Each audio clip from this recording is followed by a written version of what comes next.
La kabatena lechite hidaliro Baragan bale da fata harambe Atola fani bale de bumbeka Ijole filmole kaena egata Yo ali tingali chuftiro jipata Manta manta manta manta Rafiki atakatu narkabate ho Dadamnulle kanu gargare isa kike jabdulle kanu fullasi isa sila imbanna kanyapat numarti La kabatena lechite hidaliro enu kalata isa inde enu kalata isa yeku no karadurumni wanitu chisa dadamnulle kanu gargare isa kike jabdulle kanu fullasi isa sila imbanna kanyapat numarti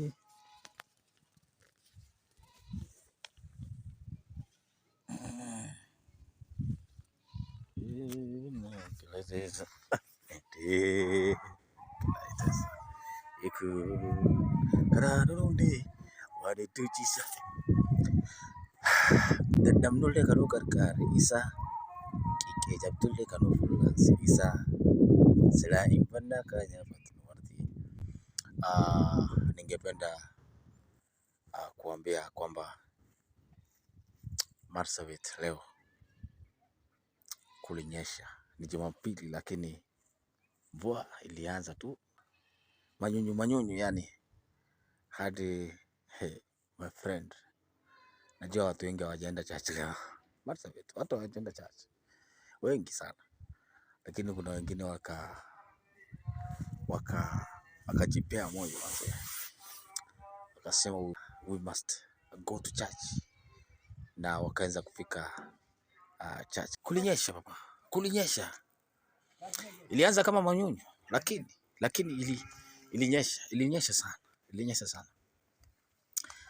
So Marsabit, mifugo zilikufa nyingi sana, mifugo zilidedi kwa sababu ya kiangazi. Kiangazi ilikuwa imekalia sana watu,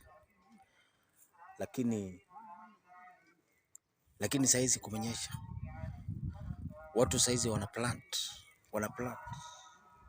Nikikuonyesha shamba hapa hivi, utaona kwamba kuna hope. There is hope for the people who live in Marsabit. Look at here. Hii ni shamba hii.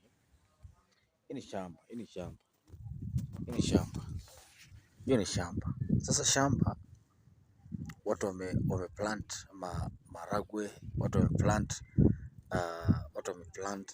mahindi, watu wanaplant sukuma, watu wanaplant my friends.